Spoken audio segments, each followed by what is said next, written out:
Tail of the tape for this lightweight fight. Solli will turn 22 on October 27th. His opponent, 28 years old. Both guys, good fighters. Cassell with a 4-3-1 record, but he's very successful in his last 4 fights. Michael C. Williams with the official introductions. Ladies and gentlemen, Bellator MMA starts now. Our first fight, a prelim, here tonight at Bellator 230, set for 3 5-minute rounds in the lightweight division. Introducing first, the blue corner, at 5'10", weighing in 154.6 pounds. His professional record 4-3-1 from Wolverhampton, England, presenting Dan Porchop Cassell. And across the cage, his adversary fighting out of the red corner at 6'2", weighing in 155.4 pounds. As a professional early on, he's undefeated.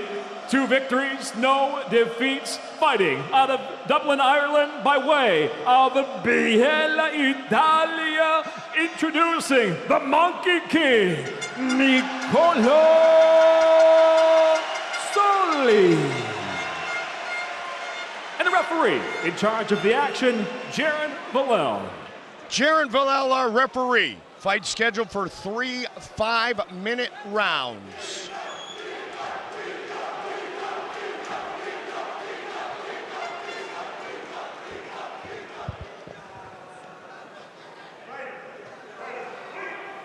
Here we go.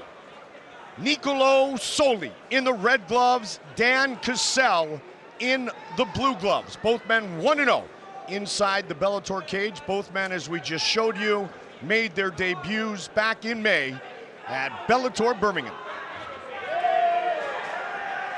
I don't know when it's going to happen, but you're going to see Dan Cassell is going to be trying to get this fight to the ground. He wants to be in the top position on the ground, and he does not want to be out at range against Solli.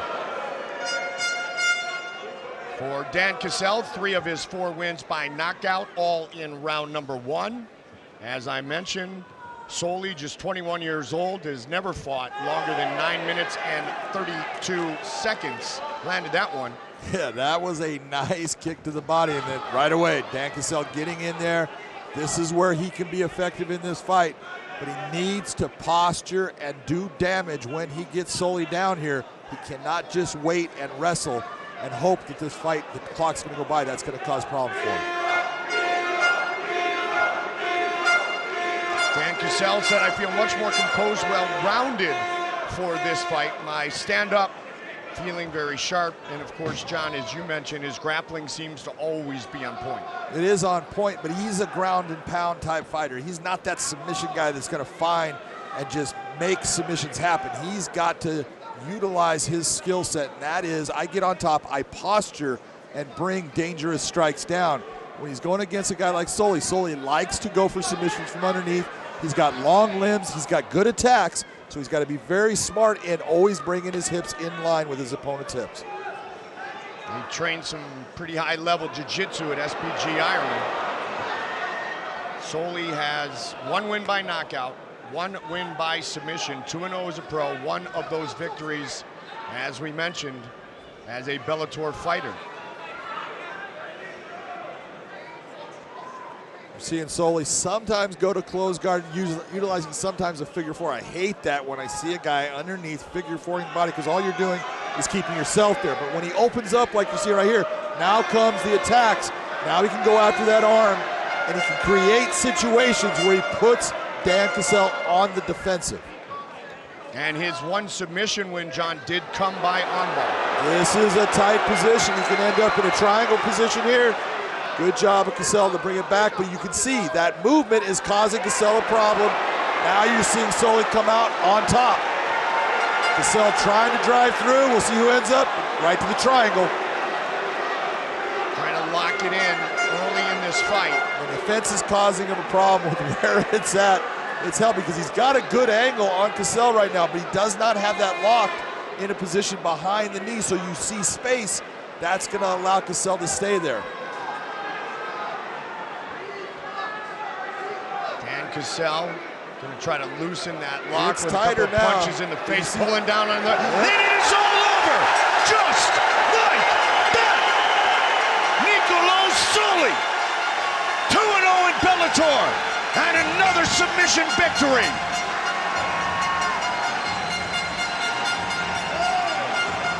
He pulled down to the back of the head, and that was the end of that. That was the end of that. Didn't even have the arm in the right exact position, but when you're creating enough pressure with your legs and you have that pull down on that head, you're compressing that neck area, you're making things tight, and when a guy can feel that he's starting to go, there's only one thing for him to do, and that's tap. John, you talked about it. Very effective from the bottom as well. John Kavanaugh, very proud of the Italian now training in Dublin. Nicolò Solli, winner by submission.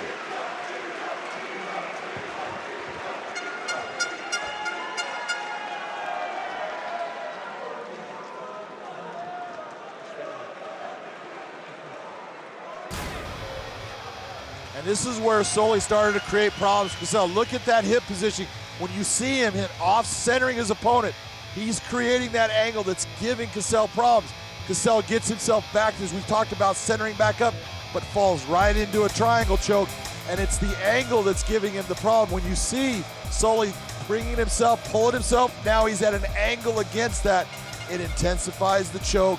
Here's the problem for Cassell. He can't straighten himself out. The fence is stopping that, and that's why you get that tap.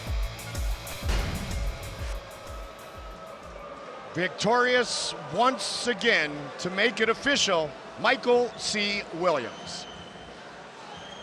Ladies and gentlemen, inside the Bellator cage, the tap comes by way of a triangle choke.